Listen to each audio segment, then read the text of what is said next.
Hey friends, it is time for our GEG Innovation Challenge. My name is Casey Bell. I am the co-leader for the North Texas GEG group, and we are very lucky tonight to have Jason Carroll from Text Help with us.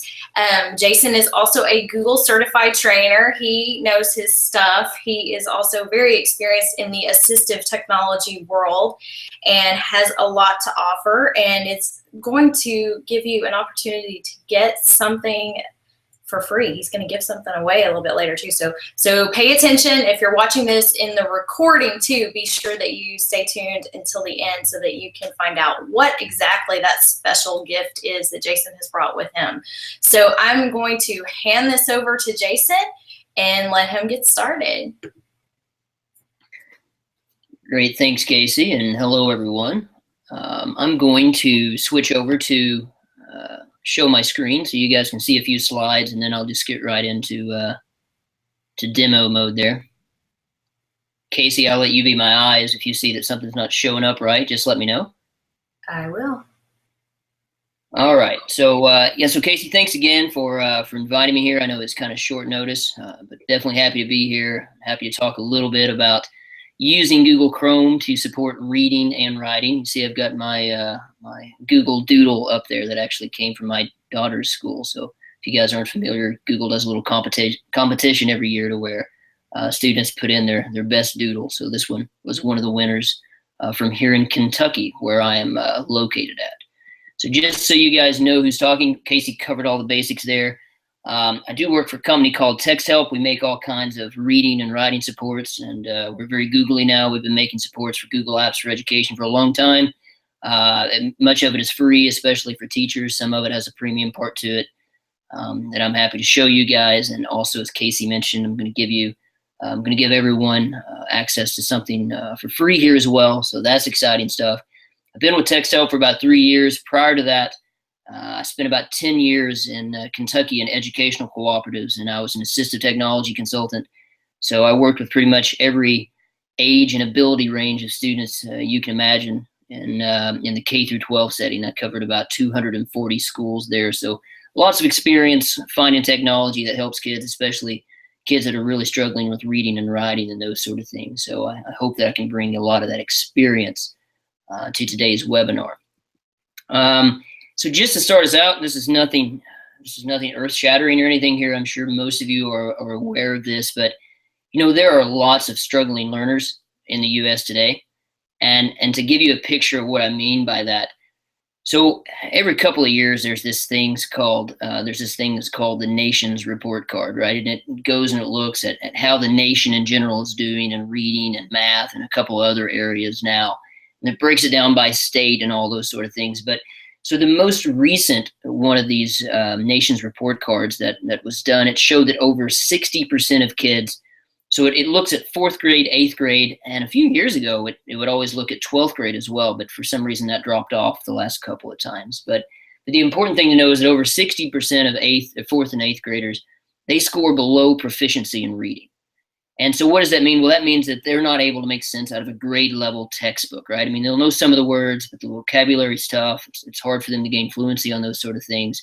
And it really is a problem because it impacts them not only in 4th grade, but then when they move on to 5th, 6th, and 7th, it impacts their grades and their achievement in all content areas. And so I say it's over 60%. I think the nation average is about 66%. And then in Texas, at 4th grade, it's a little bit higher than that. So 72% of 4th graders are scoring below proficiency, and then 8th graders is a little better at 69% there. So, and this is not only special ed students or English language learners or anything like that. This represents all kids. So there's definitely a problem there, which is why I'm excited to talk about this topic this evening. So the positive thing and why we're here is we know there's a lot of struggling readers and a lot of struggling writers, but technology can help. And being in the position that I'm in, here at Text Help, a lot of the supports we make, some people will send us in some kind of before and after samples and stuff like that. So we really get to see how much of a difference technology can make for students. So here's one I always like to share from a student that was in Illinois. And this is the before, right? And the goal here was to answer incomplete sentences. And so you can see that He started out pretty well. You know, he did on question number one. He answered incomplete sentences and or a complete sentence, I should say. The handwriting's kind of rough there. And question two, and then on the second page, where you see 6, 7, 8, it said IDK, which you probably recognize as being I don't know. But the thing is it wasn't that he didn't know. It's that writing and what went into it and answering the questions and the time constraints were a real barrier for the student. So he started using some reading support technology, some writing support technology, those sort of things. And then in just a few months, you can see the difference. So here you'll notice his answers are typed instead of written, but they're all complete sentences, and the spelling is very good and those sort of things. And that's just one example. We get examples like this all the time. Here's another before. You can see it's very hard to read what was before, and the spacing's off and all those sort of things, to after. Another before and after. So this sort of thing happens a lot, and it's because technology that in a lot of cases that students are able to do this. And so I say technology, obviously that's kind of that could cover a lot of things. So the specific type of technology that I'm talking about that helps these students and can help all sorts of students, and it's commonly available, right? It's available in apps and extensions in Google. Some of it's available as built-in technology on iPads and Windows and Macs and those sort of things. But I'm talking about things like text-to-speech, right? If a student is a struggling reader, this is not a replacement for reading instruction. Still, it gives students access to the content that they otherwise may not be able to comprehend. Word prediction. So everyone that has a smartphone these days knows at least word completion, right? Whenever you're starting to type a word and it recommends a word for you. It's not always the best, but it does help with spelling, and it helps with students that may not be able to use larger words sometimes and things like that. So word prediction's a nice support. That there's a lot of options for that out there.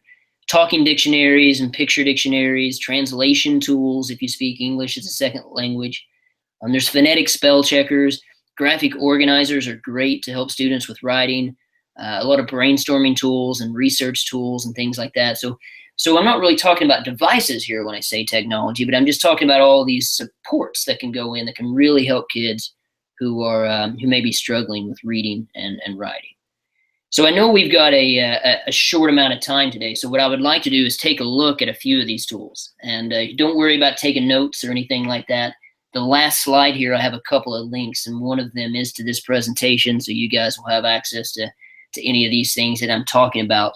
And also, Casey, I think there's a question and answers box here as well, so I'm happy to answer a question here or there if anything pops up, and Casey would just let me know there.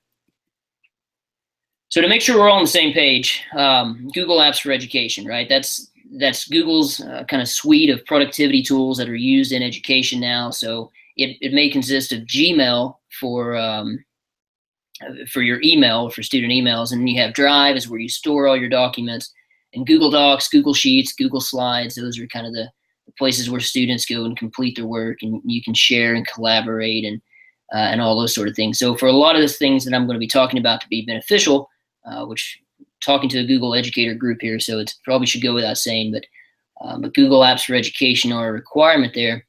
And then where I go to get these tools is the Chrome Web Store. So if you haven't checked out the Chrome Web Store, I mean, that's the place. There's hundreds of thousands, I would imagine, different apps and extensions that you can use. There are plenty in the education area, so you can go and search just for under the education category. You can actually see that I have that picked right here on the Chrome Web Store, so it'll show you all kinds of educational apps and extensions. And then so hopefully, after you guys take a look at some of the things I'm showing, you can run out to the Chrome Web Store and install some of those things yourself. Right, so the first one is Read and Write for Google. Now, if you haven't tried Read and Write for Google, it's just a support toolbar that contains a lot of those technology supports that I just referenced. Puts them all in one toolbar, and you can use it in Google Docs, you can use it on websites, you can use it on PDF files, EPUB files, all those sorts of things. So it really does make things accessible for students. So I'm just going to escape out of my presentation mode so you can see I've got a Google Doc here, just called Earth, and I borrowed this from the web. And so I have a Read and Write for Google installed. It's And you can see, you know that because in the Google Doc, you'll see this little read and write tab. It looks like a puzzle piece. It says RW on it. And if I click on that, a little toolbar is going to pop up.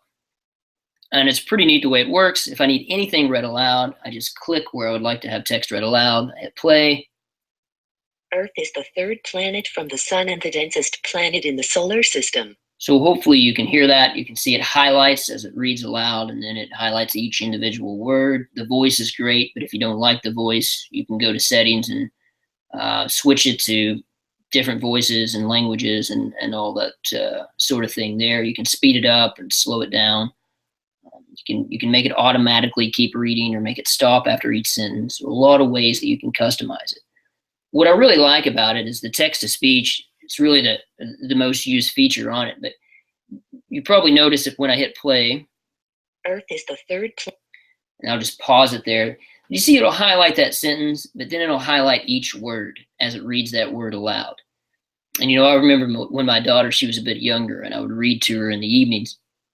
And, you know, what would I do as I read a book aloud, right? As I read each word, I would point to it. And it helped her to see, okay, so that word makes that sound, and that's the way that word looks, and those sort of things. And it's the same principle here, except in a digital format. So, you know, if you look around, there's some research behind text-to-speech and helping kids increase comprehension and reading fluency. And in all those studies, you'll see that there's some kind of highlighting going on when the word's being read aloud. So I really like how that's built in here. You know, in addition, there are other supports. There's a dictionary. So, for example, Earth. You know, if you want to know what it means, you can click on a dictionary icon, give you definition. It'll read the definition aloud. The third planet from the sun. If you click on it, there's a picture dictionary.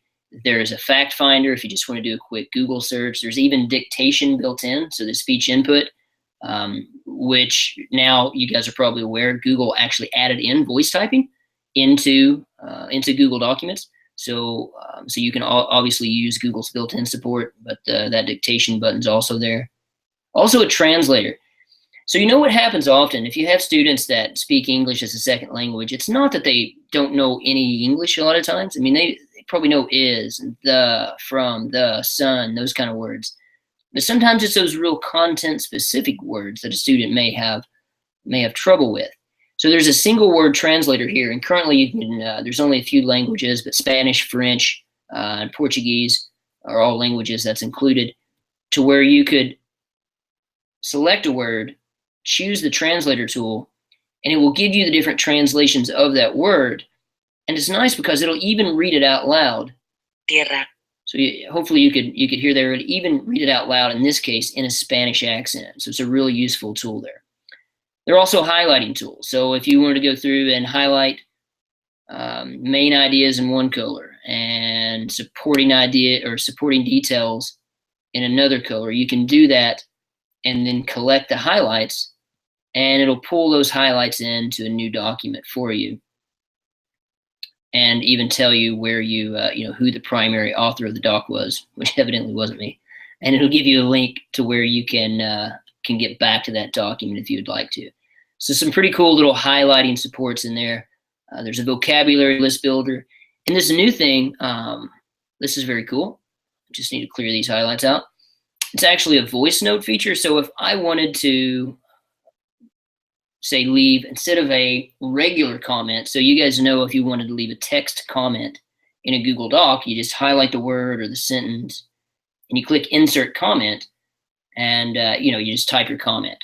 Well, instead, if I wanted to add a voice comment, I could go and click on Voice Note, and it allows me to make up to a 1 minute recording. And to do that, I would just click on the speaker icon here, and I can leave a voice note that says, Earth is also the 5th largest planet in the solar system.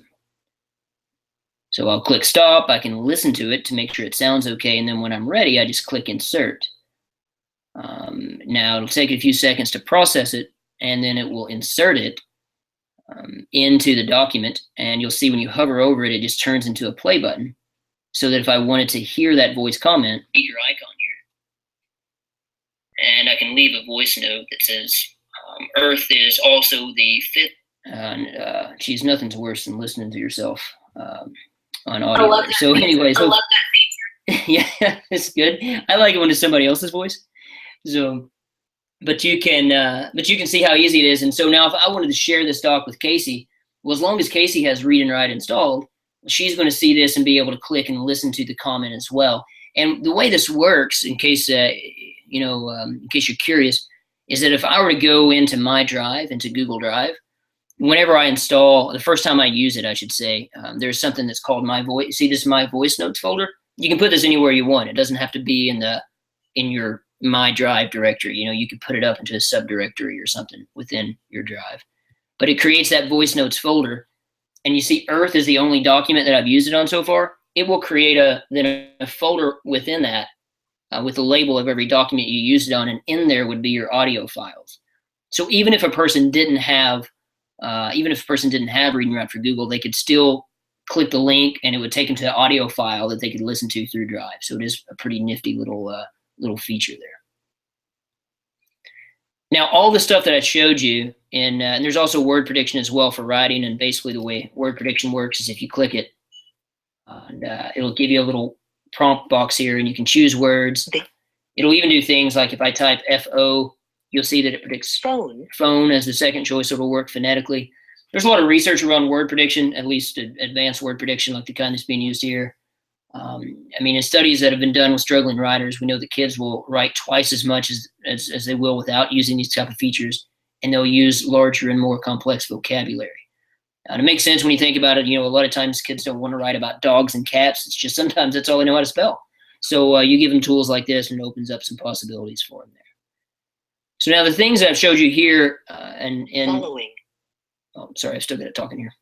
Some of the stuff I'm showing you here, right, this is in Google Docs, but if I were to pop over to the web, here's just a website on climate change. And you'll see that there is that puzzle piece is in the omnibar there, the URL bar. And if I were to click on it, it'll pop that support open, it'll pop the toolbar open, and now I can use all these supports inside of a web page. So I can do my highlighting and collect highlights and build vocabulary lists and get definitions, have text read aloud, and all that sort of stuff. So the way this works is it is kind of one of those freemium premium tools. So the important thing to know is for teachers, it is completely free. So if you guys go to the Chrome Web Store and install Read and Write for Google, just click on the question mark. And it says it's free for teachers, so you fill out that form. You'll always have complete access to everything. And then students will always have access to the text-to-speech features that I showed you, the translator feature. Those stay free forever in Google Docs on the web. So it's a good resource for you guys to check out. Now, just running back to the presentation here, that was Read and Write for Google. Other things to think about that I mentioned in the list of technology, as far as supports that do have a lot of research behind them, text-to-speech and word prediction, there's been quite a bit of studies done on that sort of thing. But probably the support that has more research than anything behind it is using graphic organizers, right? And it's because these things have been used forever, but maybe in more of a worksheet mode.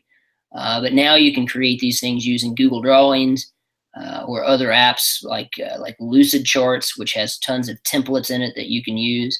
Right? The idea of a graphic organizer is you can, the best way I heard a student explain it once is it makes invisible connections visible, right? So sometimes when you have a hard time understanding pages and pages of text, if you can take that and draw it out on a timeline or using a diagram or brainstorming out kind of your thoughts before writing something can really go a long way in helping students understand what's going on there. There's a lot of ways you can make or create graphic organizers in Google Drawings, which is part of Google Drive, or even if you wanted to use a third-party app such as Lucid Charts, which I'm pretty sure is still completely free for educators. So you should definitely check those out. Here's one of my favorite examples that a colleague created using Google Drawings. So she made the whole hamburger paragraph thing to where you start with your kind of introduction and then you have a conclusion at the end and you put your details in the middle. So she went and created a little graphic organizer. You can see this is like that kind of the little cloud kind of thought bubble, and she stretched it out to make it look like lettuce. And so she's got the top bun being the introduction and then detail for the lettuce, the tomato, and the hamburger patty there, and then conclusion being the closing bun. And then once once she created this, it was a Google drawing. It's in Google, so she just hit share. And she was a consultant in a school district and shared it out with all the teachers, and then they made copies for their students, and it really worked out well. So sometimes you have to put a little bit of work into these things to start, but then once they're created, you can just share it with everybody, and they kind of take a life of their own there. So that's graphic organizers. Going into, so those things are, all this is specifically with reading and writing, and I'm kind of jumping around a bit because, the read and write piece had reading supports and writing supports. The graphic organizer, you can use it. It has been shown to help with comprehension whenever you're using a graphic organizer to outline like what occurs in a story, but you can also use it for writing and whenever you're brainstorming for writing as well. And then another option that's just been kind of re-released here with all sorts of free tools in it is Fluency Tutor for Google. And Casey and I tried this earlier, and I hope that it's going to work again.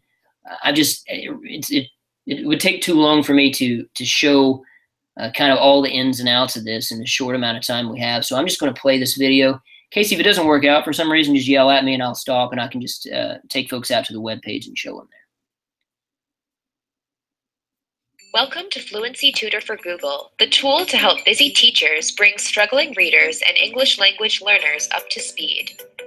This single Google app lets students prepare and record assigned reading passages without supervision, and gives teachers the ability to give quick feedback or use powerful analytical tools to track every student's progress in detail. If you're a teacher, install Fluency Tutor for Google and then select Teacher. This will bring you to your teacher dashboard. You can view recent activity to check up on which of your students are working on their reading. You can give some quick feedback or see which readings you've already scored.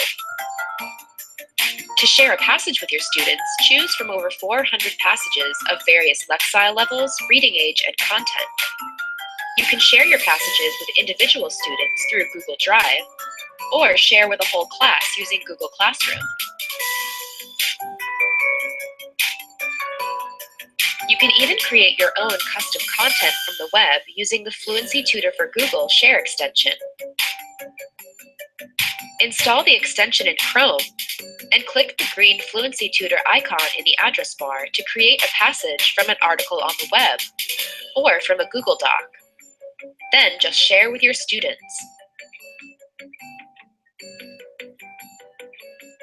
On the student screen, view a list of your students and keep track of important stats, such as their total reading time, the number of passages they've read, and their average reading score. You can even track an individual student's more detailed progress through the school year with a list of their activities and a running record of their fluency score and words correct per minute. On the assessment screen, keep track of the assignments you've sent to your students and who has submitted them back.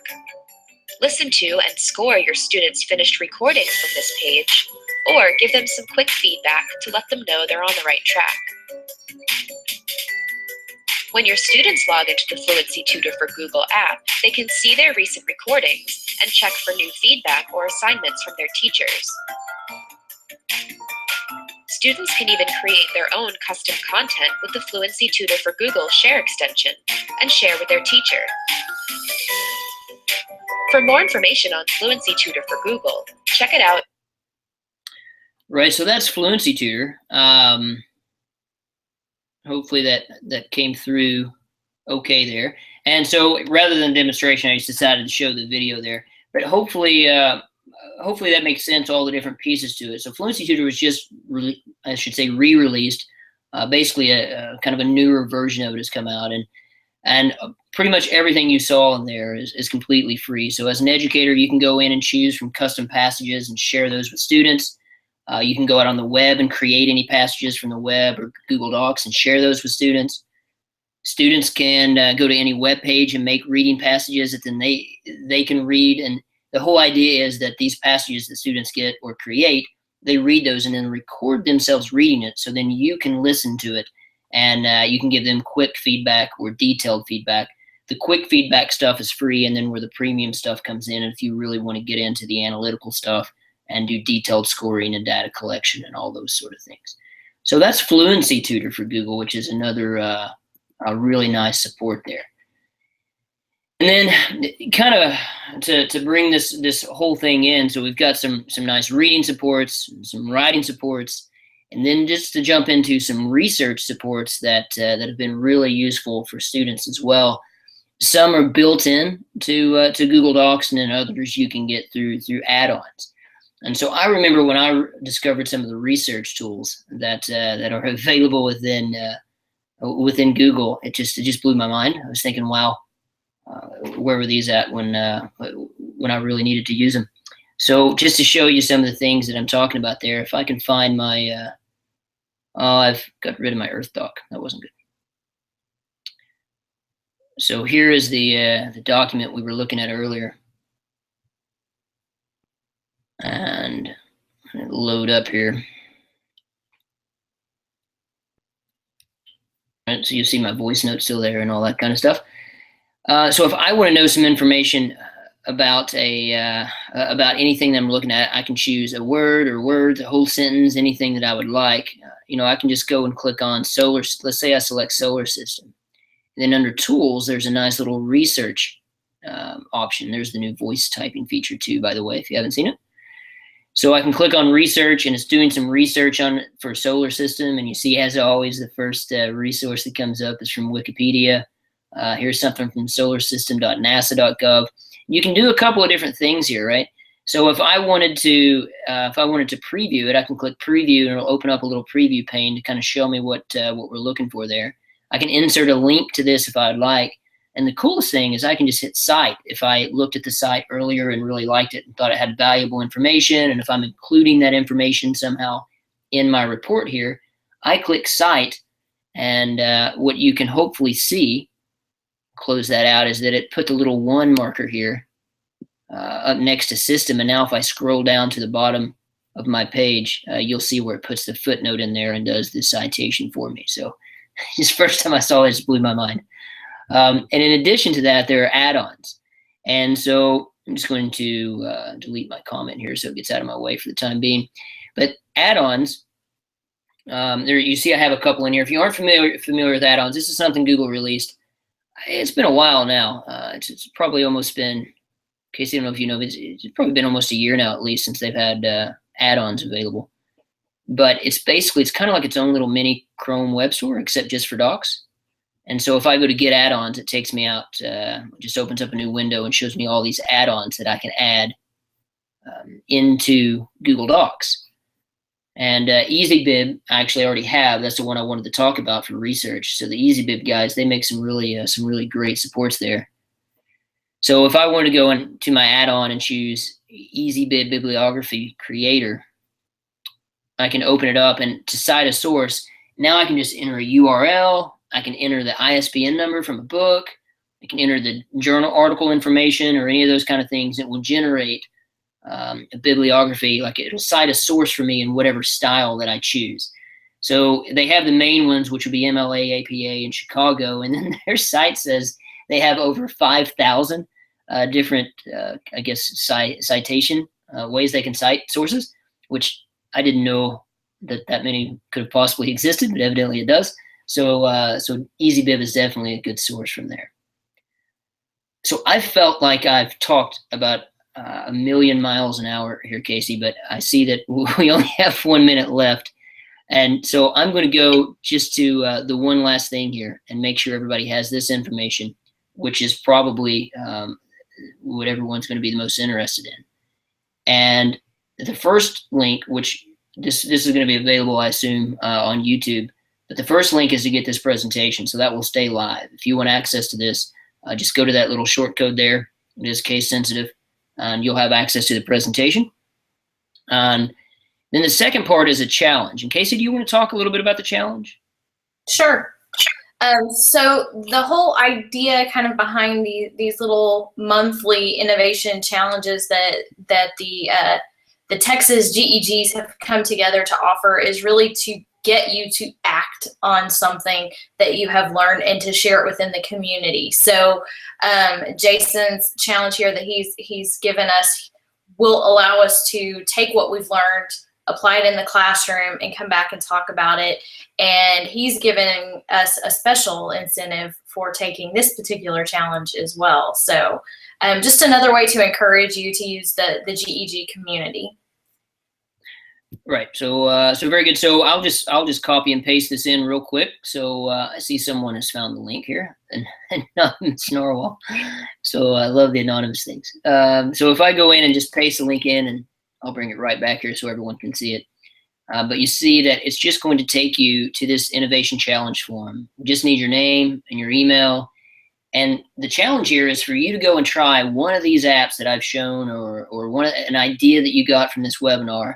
Go and try it with a student and come back and just give us a couple of sentences on it. And if you do that, then I will then give you access, or I'll explain how to get access, premium access to Teach for Google. And if you aren't familiar with Teach for Google, basically it is an online professional development resource. It's a little bit different in that it consists of 26, soon to be 27 courses. And each course is an educational strategy that has been shown to increase achievement for students. So then it takes the strategy and shows how you can implement the strategy using Google Apps for Education. So it really is a great teacher resource. Now, by default, you can go into teachforgoogle.com, you can log in, and you get 2 courses. You can try 2 courses for free. And then if you want to have access to all the courses, there's a charge for it. But if you guys go and take this challenge, and I do have a date on the challenge. I need to make sure that I put that on there. If you guys go and complete this challenge, I'm going to give you full access to it to all the courses, including any new courses that come up in the next year for a year. And so you just need to do that by the end of the day on Friday, October 9th. So that's not this Friday, but the next Friday, just by the end of the day. And then over the weekend there sometime, I'll take a look at these things and set you guys up. So that's Teach. That's what you'll get for free. Put these short codes back up so you have access to them. And then you'll also have access to this presentation, which has my contact information on it, in case you all need anything from me. So Casey, that is it from my end. Thank you again for inviting me here for this. No, this was awesome. Thank you. And I'm excited about the updates that you were showing as well. We did have a few questions. I was sort of reserving those for the end, so don't want anybody to think that we forgot about them. But we had a couple of questions from Dorothy. And the first thing that she asked was, I know there are many sites, extensions, et cetera, that help students speak their writing samples, but how would you bridge that gap to handwritten word for assessment purposes and not just against any type of technology? And she's talking more specifically about the STAR test that we have in Texas. So do you have any advice? So then the question is, so there's the technology that'll help them like speak or dictate, but how do you make that transition from there into actually being able to handwrite? Right, which is required by the state tests. Yeah. Right. Yeah, right. Good old tests. So, so you know, that's a good question. I happen to have a little bit of experience with it. And the first thing you have to determine is, can the student not write because of a physical problem, or can they not write just because of more of a cognitive barrier, right? And if it's a physical issue, well then there's nothing that we're going to really be able to do about that, unless it's like something that a special pen or pencil grip or something like that would be able to help with.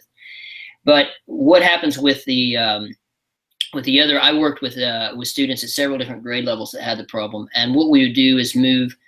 It's kind of like we would start with something like dictation if that was possible, because that had the least resistance. And then we would move from there, once confidence was built, into something like word prediction, which requires you to type, but it gives you prompts about what words and how they're spelled right. So then that would build confidence. But we would do it in a way, like a very systematic way. So we would say things like, here's a picture, write 3 sentences about the picture. So every time they would write 3 sentences, first they would do it with dictation, then they would graduate to word prediction, right? And then they would graduate into doing it by hand, because at that point they had true confidence that they could write 3 sentences about that picture. And then from there you can move it to more complex topics and things like that. The only problem is it is not an overnight thing, but we're early in the school year. So it does take time, but you'll see you start with kind of that in our case, dictation and word prediction, and then handwriting small sentences to larger sentences. And so there's kind of a whole trail that you follow there, and that's how I would recommend. Yeah. Hopefully. All right. Nice answer. And then I think, because I had questions on both sides here. By the way, you have a super fan in Sharon McMichael, who has been using text help since, did she say, around 1998. And she's she's a reading and dyslexia specialist, and so she's a big fan of your products. So great to hear from her. Thanks. Shout out there. Yeah. That's good yeah. stuff. And Anne asked about Fluency Tutor. That's an app and an extension? Is that correct? Yeah, so Fluency Tutor itself is an app, but that little piece in there to where you can go on a web page and turn that into a passage, that specific piece is an extension. So you get the app, and then from within the app, there'll be a little place that you can install that extension so that you can make reading passages out of any website. Okay, awesome. And then I think the last question, I believe, came up early. So I'm thinking she's talking about Read and Write. To get the teacher subscription for free, do you have to have a certain EDU domain email, or does any email work? Yeah, so if you're in a district that uses Google Apps for Education, we recommend using your school Google ID, and then I think you have to put in like an administrator or something that can vouch for you. But if your school isn't using it, or there's some like circumstance where that's not the case, then it would have to be a Google ID of some sort. So even if it's a personal one, it would still work. All right, awesome. So I don't see any other questions, but thank you so much, and thank you for coming in with a very short notice to help us out and to give us some great information tonight, Jason. We really appreciate it. Cool. Well, thanks again for having me. If you guys have any questions, just be sure to reach out. I'm happy to try to answer them. All right, thanks. We'll see you later. Yes.